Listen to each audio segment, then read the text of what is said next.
Guys, I welcome you live on SBTV International, and today I have lawyer Abba.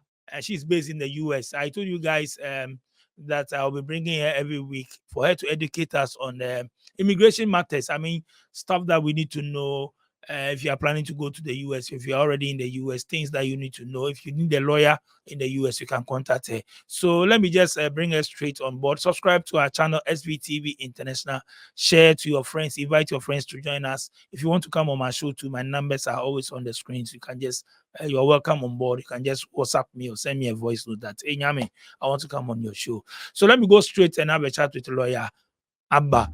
Lawyer, welcome you on board. How are you doing? Oh, I'm good, DJ. How about you? I'm good. Long I'm good. time. I'm good. I'm good. Yes, yes, yes. How is everything in the US? Oh, great. It's getting warm, so yeah, we like it. Okay. I introduced you to the show last week, Yeah. and I told them that every week I'll be bringing you on board. So today that you are here, what are we going to treat today? Today's topic is what? Okay, so today we are starting a discussion regarding people who move to the US with their certificates from their home country. So most Mm, times they are being told that they can transfer or they can transfer their skills, they can do what they were doing in their home country just because of the requirements in the US. So some come and then they do something completely different from what their experience is mm. or what they have from their home country. And these people have skill sets that is so needed. So then they start off having years of experience, years of work experience, and having that skill. And then they move here and suddenly they are being told from others, like others are telling them, oh, you can't continue to do what you were doing. And that might not be the case. So today I just wanted to have a quick, discussion regarding some of these professions and what you need to do if you want to continue to do that when you move here. Oh, that's fantastic. Myself, I've heard it several times. People say, oh, you are coming from Africa, you can bring your certificate, you can work with your skill and all that. And I've heard so many times on this show. So it's a good topic you just brought up. So, I mean, over to you. So tell us more what we should know and all that. You can, after that, if you need further info, you can contact lawyer Abba. Her numbers are on the screens. You can contact her. You can WhatsApp her. You can message her on social media platform, Instagram, TikTok, and Facebook with the same name that you are seeing on the screen, Abba underscore immigration attorney. So, lawyer, over to you. All right, DJ. Thank you. Thank you for the opportunity. So today I'm just gonna just give a brief outlook for professionals such as teachers, nurses, engineers, land surveyors, architects, and the special group that when you come here, we are called tradesmen. So let's say if you're an electrician, if you're a plumber, you're a mason, you're a roofer, you're a carpenter, you deal with heating systems, all of those skill sets or those jobs, what do you need to do when you move into the US so you can continue to still work within the same industry or still, apply the same skill sets as to what you were previously doing. So the first thing I really want to talk about is the fact that when it comes to professional licenses or jobs that require professional licenses, and that federal law, it's tied to your status in terms of whether you're a US citizen, you are a permanent resident, whatever status that you have. And the federal law, before you can get a professional license, is tied to that. But thankfully, states have the ability to opt out of this requirement, so that there are states that if you move to, it really your status is, it doesn't matter what you do, you can still get what you came with, or whether you're out of status or whether you're undocumented, you can still get your professional licenses. So as for I'll just do a list of states. It's not all inclusive, it's not all comprehensive, but for places like Arkansas, California, Florida, Illinois, places like Nebraska, New York. Nevada, New Jersey, like South Dakota or Utah. If you move, they are some of the states who have affirmatively opted out of this whole federal requirement of citizenship and permanent residency or status being tied to professional licenses. So if you live in some of these states, it really doesn't matter what your status is. You can get a professional license, so long as you follow the state requirements. And the beautiful thing about professional licenses is, as I said, is state specific. So each state would have their requirements as to what you need to do, what you need to provide before you can work within that particular industry or before you be granted that professional license. So I'm going to take something like being a teacher. Remember, it's all state specific. So my requirement might not, all of it might not fit in your state, but I'm just sort of giving you the pathway, the tunnel for you to be able to start off if you're interested.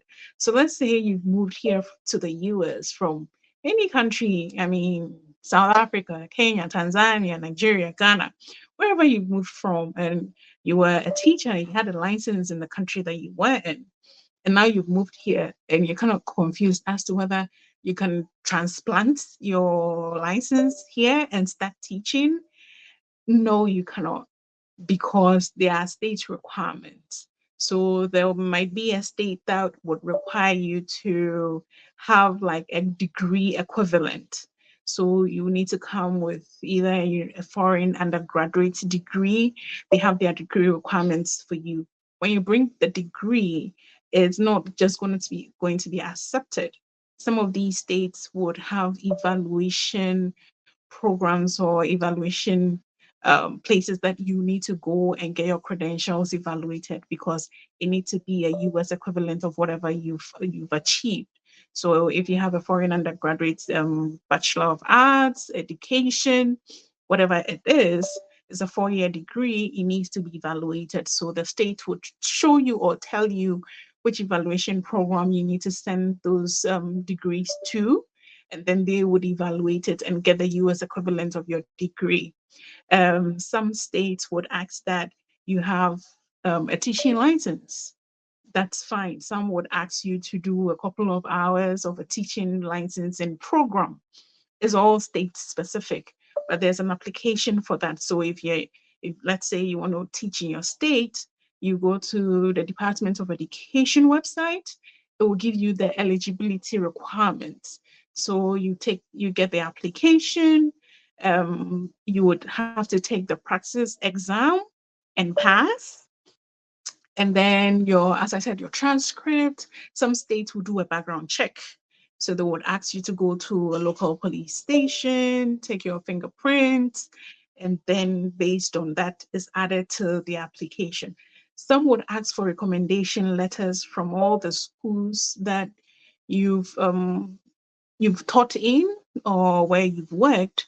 So they would ask that you add all of that to the application, and then you send it off to the Department of Education for them to evaluate. Once that evaluation is done, it fits into those states' requirements, you would get your license. So, in as much as what you brought or whatever license you brought cannot be transplanted directly, there are requirements, and whatever experience you have is not wasted. You can still come in, get your teaching license, and start to teach. For, I would say, for our nurses, it's pretty popular. That information is all over the place. But of course, it's also state specific. Some states will have some requirements, others don't. So wherever you are intending to work in, you check the state requirements for nurses. Some won't require that you graduate from an accredited undergraduate degree program. Some would ask that you be a registered nurse in the country that you're moving from. So not just the fact that you have a nursing degree, but the additional step of you being licensed. Some would require that after you've been licensed, you should have worked for a number of years as a licensed nurse. Some states 2, others 3, others 4. all state specific. And some states would also require that you have an English proficiency. So the exam, either the TOEFL or IELTS, but depending on the country that you are migrating from, if you have English as your first language, some states would waive the English proficiency requirement. And then others would require that you be evaluated by CGFNS. Others don't require that. And then you pass the licensure exam with their own score, however they want it. But everything is state specific. So my advice to everyone when it comes to these requirements is don't take advice. If your friend, let's say someone living in Florida would have different state requirements to be a nurse than someone living in Idaho, depending on the state. Each state has its own requirements. So figure out what the state is.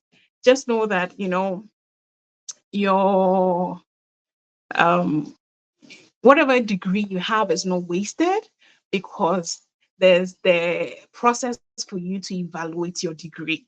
So it's not for you to sort of like, you get your degree, you move here and you're going to throw it into the dustbin. No, there's the evaluation process, so you get the US equivalency of that same degree.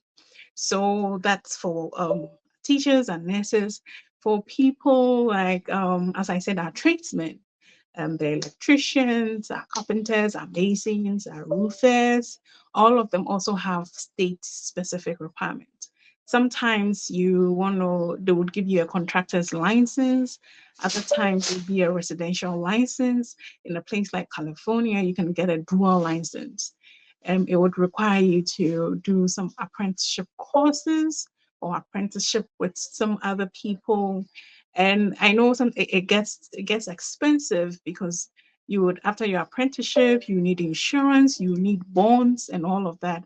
And that is for if you really want to do work in your name.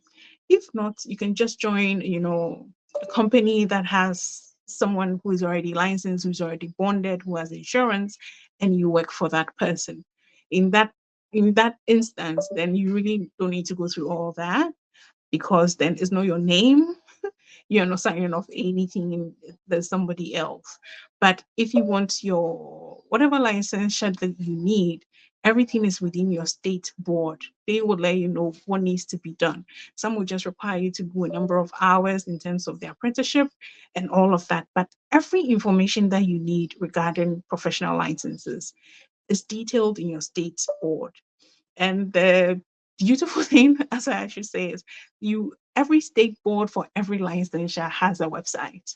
So if you Googling, licensure board or state board for nursing for North Dakota or for South Carolina, it would come.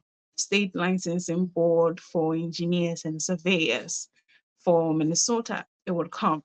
You would get it. It would give you the you will get it. It would give you the eligibility requirements for you to get it done.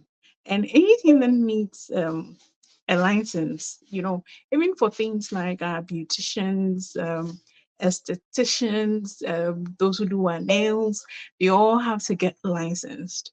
And if you go into your state board licensure requirements, it will let you know. It will let you know which schools are bonded, like which schools you can get the cosmetology school you can go to, and then you can get your license from. But all information is out there. The only thing I would say, just know that there's a difference between the Secretary of State website and the state board. So Secretary of State website deals with our driver's insurance and all of that. But if you need licensure requirements specific to what you do and how to get it done, just Google state board license. Everything else will come up. Nursing, pharmacy, engineers, surveyors, everything else. The state board would have everything listed out. You can look up people who have license, and if anybody wants to know if you have a license, they can go in there and look you up as well, because you've been licensed. And as if you're working across state lines, you need to make sure that your license is accepted in another state. Some states have reciprocity in terms of your professional license. such that if you have a license in one state, if you move to the other state, you really don't say you don't need to write a new exam, or you don't need to go through a new process with that license number. You just do an application, you pay, and then you get a license for that state, and then you can work in all of these 12 states. I know off the top of my head, I know it applies a lot for engineers. So you'd find somebody who is like a professional engineer, and behind his name, he has like 20 or 15 states licensed in Texas, in Utah, in Idaho, in Minnesota, all of that, just because wherever you need to work, you need to be licensed in that state, and there's no reciprocity. If there's none, then really you would have to go write a whole new exam and get a whole new license in order to practice. But as I said, if whatever degree you have or whatever professional licensure that you already have moving here, just make sure that you identify the documents that you need. If you need to write an exam, the cost of the exam, which months those exams are done, and then, you know, which months those exams are conducted, and then you can read, practice, go in, get it done. But whatever degrees you come in or whatever experience you come in with, it's not wasted. That I can it's not wasted, because they give you the opportunity for you to be able to transplant it through the requirements that you have. As I said, everything that you come in can be evaluated and refitted to the US requirements. And once you go through that evaluation process, even though it's foreign, it would be accepted. And even for some professions, you are exempted from some other things just because you have that much experience and you have all of those degrees. So everything else within your state boards, all your eligibility requirements, everything is listed in the state board.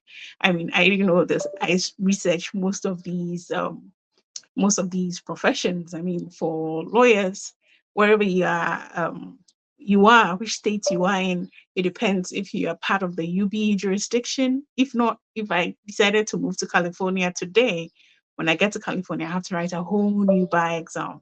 And that's just because there's no reciprocity. If I decided to move to Florida, the same thing. I'll need to write a whole new bar exam if I wanted to practice there. So just know what the state requirements are, but whatever skill set that you come in, just research it, find what is needed, and don't sort of put it aside and start something completely different.